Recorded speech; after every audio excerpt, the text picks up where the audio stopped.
Okay, this is the indoor air handlers video. I know I've got another one for the fresh air induction vent, which does not have an air filter in it. But we've got other air filters around here. This is system number 1 and this is system number 2. Hooray! Okay, we're coming up here. What have we got? These are high efficiency furnaces. So we have condensate drains, acidic condensate drains. That is a strainer that is not a neutralizing filter.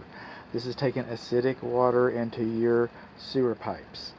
So you might want to read up on that a little bit and see what it means to you and see maybe you want a neutralizing filter. That's an option. That's an option. So this is the furnace. The furnace piping is pretty good. Everything's laid up. We got a care and use manual. This is fine. We got our evaporator coils. We're sitting right here, our R410A. We want to register our equipment. Okay, so that's pretty straightforward. We got the same thing going on over here, except that on number 2, our furnace extends out past the safety pin. Well, not exactly past it, but not 2 inches past it. Did I just fix it? Alright. Looks precarious to me. We do not have a neutralizing filter. Like I said, we got a care and use manual. Everything's the same. This one looks like it has multi-zones. So I'm looking at zones 1, 2, and 3. This one, not so much. This is probably for the primary bedroom. I don't know. But all the same, this is probably for the upstairs and the downstairs. This is for the most of the house. This is the 5-ton. This is the 3-ton.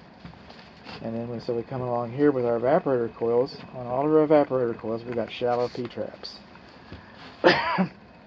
Again, this is high efficiency. So as this is raking air across the coils, okay, it dehumidifies and causes moisture. And then when the thermostat gets pacified and the fan turns off, all the water drops. And when the water drops, it comes through this shallow trap right here. Read the manufacturer's instructions. Last car follows the first, like a roller coaster. Clears the trap.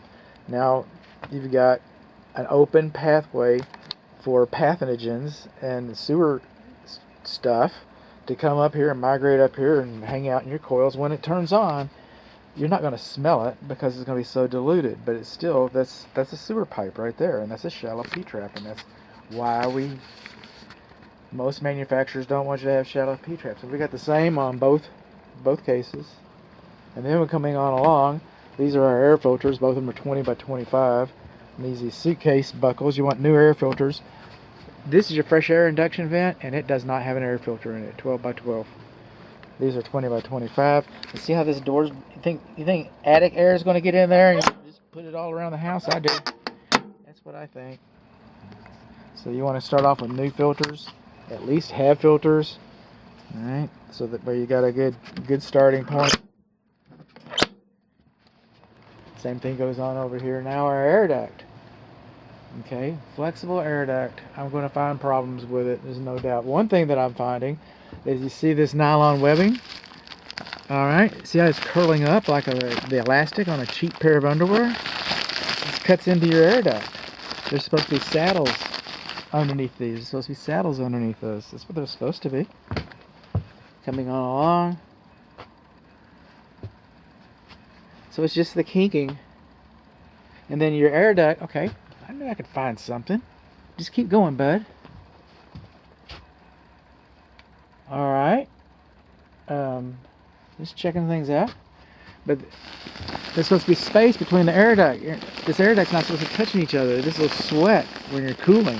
This is sweat. Your air duct is not supposed to be touching each other. Okay, comes over here. I found another one over here. It's not supposed to be touching each other. Not supposed to be touching either. They're supposed to have saddles. Not supposed to have such radical bends.